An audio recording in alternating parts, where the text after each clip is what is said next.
Good afternoon, I am David Arraque, a student from UNAD University. This video is for the course Materials Design for Virtual Environments. In this video I have to make a presentation where I have to explain the uses of Web 2.0 tools in our normal curriculum.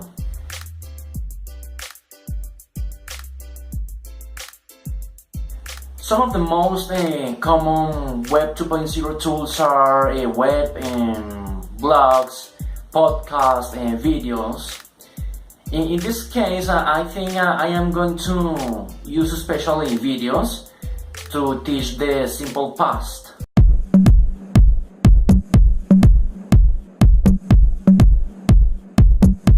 For this activity, I want the students to practice the speaking skills, of course. In my lesson, I will use this material, this book, Cutting Edge. I think it has many great things to practice the simple past, but of course you can use a different material if you want. In this blog, students can practice simple past, so I recommend it.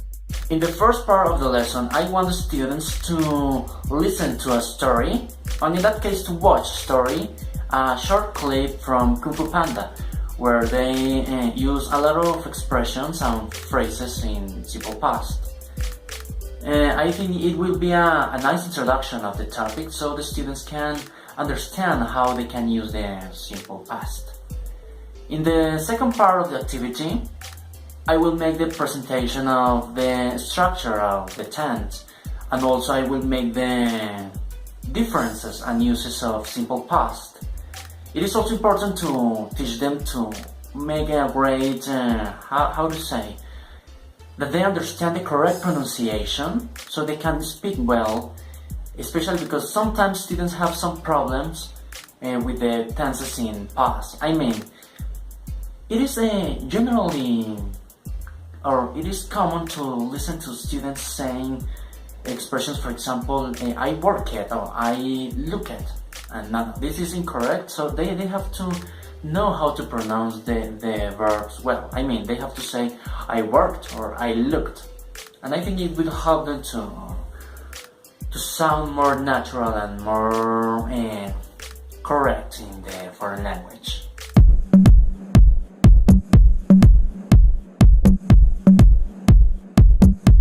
In the next part of the activity, I want the students to make some practice.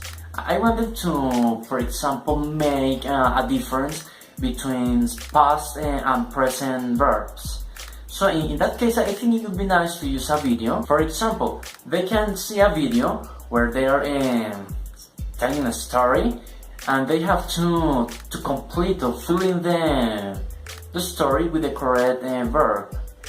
Here I put the video, the link, that they can see the use of this practice.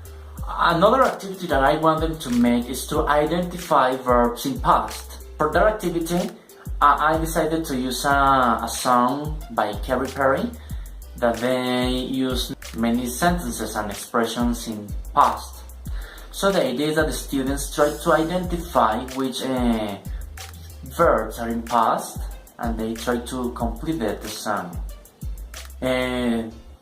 Another great activity that the students can make is to identify the sounds of verbs in that case, irregular verbs, the ed sounds, when it's voiced. For example, the verb called is I called you yesterday. Or for example, the difference with the d sound and t sound. I think it's so important they can make difference. For example, called and looked. And of course, in which situations the verb is correct to be with the e sound. For example, when they finish in t. Okay, want, for example, wanted. I think that those kinds of activities will help the students to understand the correct use of the simple past.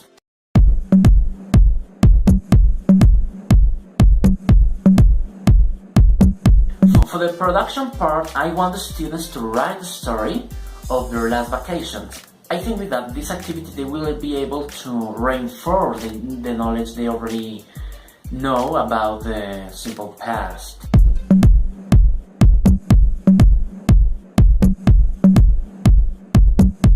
How am I going to evaluate the students? I think that I have to observe their progress during the lesson, and of course in a later lesson I should make a quiz. So I will be using the two kinds of assessment, in that case the formative for the first part and the summative for the second part. For the final assignment, I want them to write 30 sentences in different structures, I mean in affirmative and negative and questions, where they can practice the simple past.